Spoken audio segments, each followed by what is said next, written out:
The fifth round of the 2002 American Le Mans Series season would take place in the land of billionaires who with a pair of pliers and a squirrel's hind leg. Washington, D.C. For the first time in nearly 80 years, auto racing was returning to the U.S. Capitol, doing so in a rather odd way. A brand new circuit constructed in the parking lot of RFK Stadium would bring the top flight of American sports car racing to the District of Columbia. Coming into the race, the main storyline centered around the track. It was tight, twisty, and short. Clocking in at just 1.6 miles, the track had a really unique feel to it, and a challenging feel to it as well. Racers throughout the weekend were mentioning just how hard it was to muscle these cars around the circuit, let alone dealing with the traffic, and doubly so with the amount of high heat and humidity that was pervasive all throughout the weekend. Overtaking around here was seeming to be rather sketchy as well, but only time would tell how the race would fare. Starting from the overall pole would be the number 1 factory Audi prototype of Emmanuel Pirro and Frank Biella. The sister number 2 car of Ronaldo Capella and Tom Christensen would complete a factory Audi front row lockout. The father-son duo of John and Clint Field in the Intersport car would start from the LMP 675 class pole, while the Ron Fellows and Johnny O'Connell number 3 Corvette would be on the pole in GTS, and the number 23 Porsche of Lucas Lohr and Sasha Mason would take the GT pole. With the storyline squared away, we can get to the start of the race. The green flag is out and the drivers are on their way, and it was a very clean start with the number 1 Audi grabbing the lead right off the bat heading into turn number 1 and the number 50 Panos slipping up to second. Outside of that, it was a rather clean and gingerly start as a lap start to get put on the board.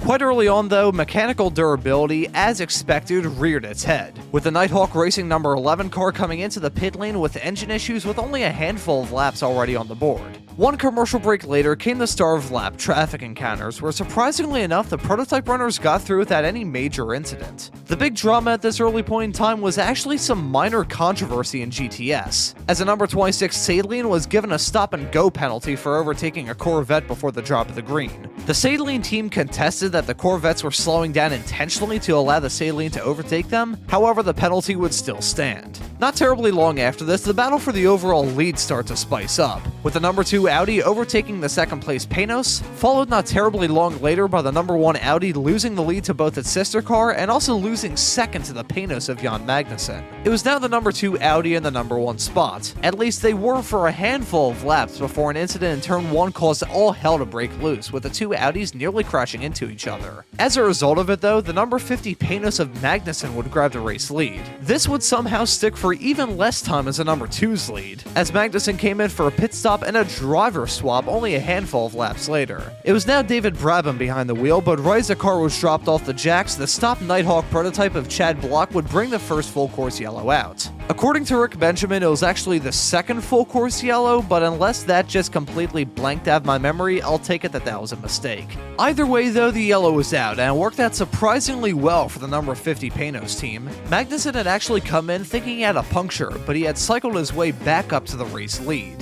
Things got worse for the Audis on the following restart, as the number 2 car was given a stop and go for the turn 1 incident from earlier. But mind you, the Panos efforts weren't flawless either, as the number 51 Panos came in with a misfire. After spending about a minute in the pit stall, it seemed as if a slight amount of electrical infidelity had caused the issue. With that, however, I would like to break up the racing action and talk about the fact the American Le Mans Series YouTube channel kept the ads in the video, which I really appreciate for a handful of reasons. Firstly, it gives me a bit of a break when writing these videos, which was certainly a problem for an IndyCar race review that will hopefully be coming out soon. And secondly, there was some absolute gems to come out of it, including, but certainly not limited to, this. So Marge, you got a Serta mattress too? Yeah, it's so comfortable. I don't need you anymore. Oh, Serta makes me so mad! I'd like to rip that mattress apart! Me too, one. Hey, tell me that wasn't the do not remove under penalty of law label. So what are you in for? Well, we got caught Tearing a man to pieces!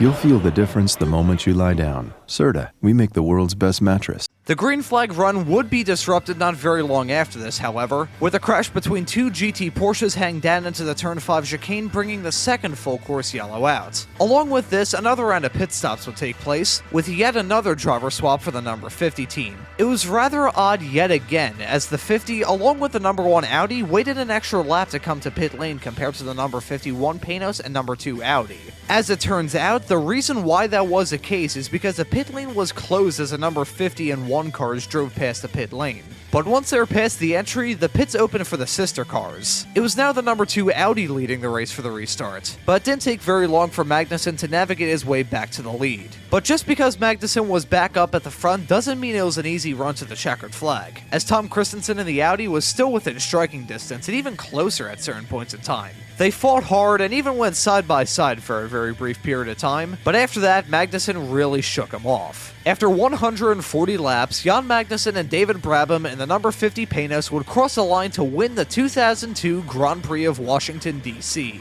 Tom Christensen in the number 2 Audi would finish in second, with the number 1 Audi rounding out your overall podium in third. The Intersport team of John and Clint Field would win in the LMP 675 class, as the number 3 Corvette would win in GTS, and the number 23 Porsche would win in GT. This race was certainly an experience to watch. For years this event has really intrigued me, but upon watching this race, I'm probably just as confused about it as I was beforehand. It certainly doesn't help that the broadcast really made this race hard to keep track of. I mean, I'm dyslexic, so maybe my brain just isn't working that good at the moment, but there were so many times when watching this race that I felt that nobody really knew what was going on. It also doesn't help that a lot of the action was cut out thanks to commercial breaks. People always used to slag on the NBC NASCAR broadcast at the time because of the abundance of commercials, but after watching that race, I can now understand why that's the case. As for the race itself, it wasn't that great if I'm being completely honest, but at the same time, it really didn't feel that bad either. I've done race reviews of races far boring than this one. I should also talk about the track, because despite definitely being a bit cramped, I think it was done rather well. It certainly could have gone with less corners and some more straightaways, but for a street track in a small parking lot, it really isn't that bad at all.